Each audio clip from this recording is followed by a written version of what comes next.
конфликтные ситуации в редакциях и так далее. В этих вопросах Союз журналистов всегда давал принципиальный ответ. За отчетный период проведены 3 фестиваля «Пресса от земли Оловко» в 2014, 2016 и 2018 годах. В будущем хочется проводить этот фестиваль ежегодно с привлечением большего количества участников и приглашенных спикеров. Как я уже отметила, фестиваль проводится с нами всего 1 раз в 2 года. Иногда чуть мы не забываем о том, что у нас есть такой фестиваль. Это опять же из-за финансовых отсутствия финансов, конечно. Уважаемые коллеги, в этом году Союзу журналистов России исполняется 100 лет.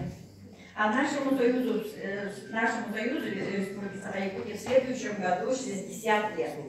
Поэтому одной из приоритетных задач Союза журналистов считаем издание энциклопедии журналистов Якутии. Завершен сбор автобиографических сведений журналистов, идет сверка предпечатной подготовки. Планируем завершить эту работу над энциклопедией в этом году. Эта энциклопедия нужна не только нам с вами, но и будущему поколению, которое по нему будет изучать вопросы и истории развития якутской журналистики и печати. Хотела бы остановиться на задачах, которые стоят перед нашим Союзом журналистов.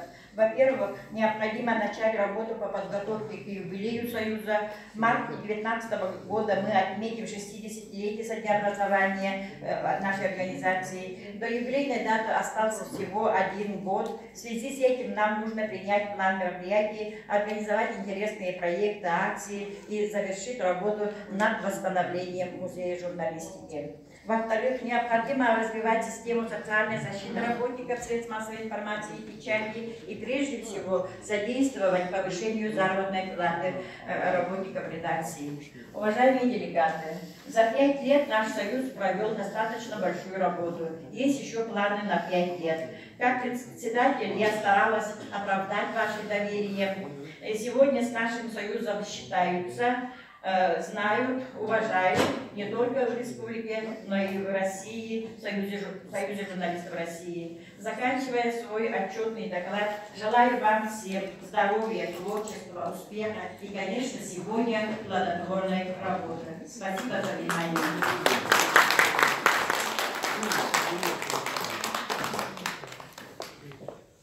Дорогие друзья, дорогие коллеги, есть предложение сначала слушать отчет ревизионной комиссии большого жюри, затем обсудить все доклады вместе.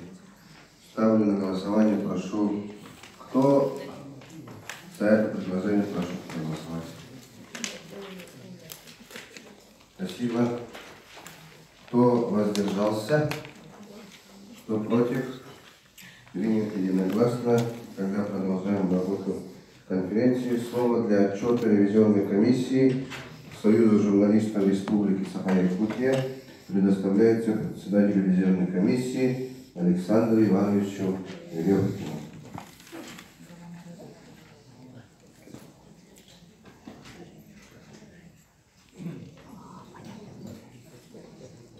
Уважаемый председатель, уважаемый Владимир Леонидович, уважаемые делегаты конференции.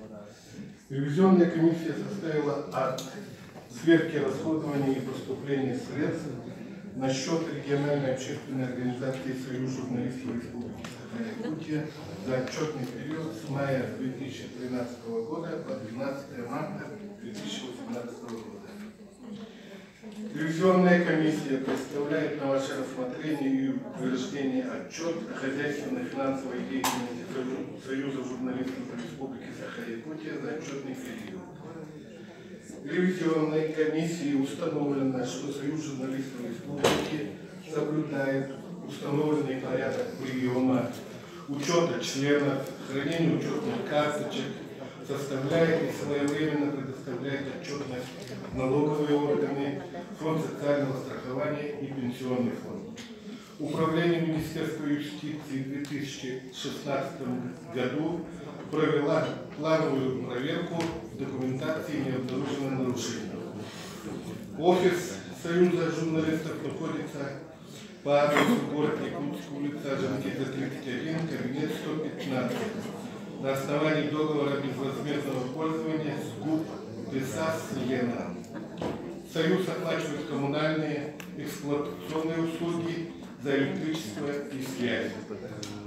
На данный момент из-за финансовых трудностей временно отключен стационарный телефон, факсимильная связь.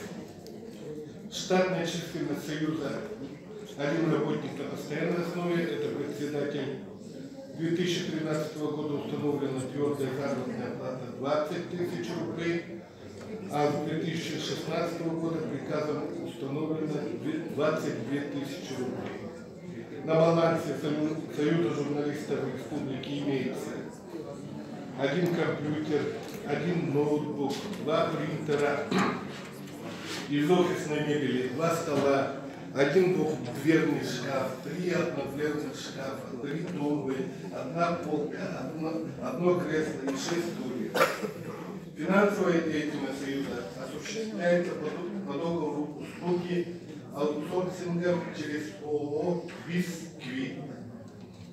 Доходная часть бюджета формируется из 2 источников финансирования: грантовых средств на поддержку творческих союзов через Министерство культуры и духовного развития республики. Второе. Членских взносов, поступающих наличными, и часть удержания заработной платы по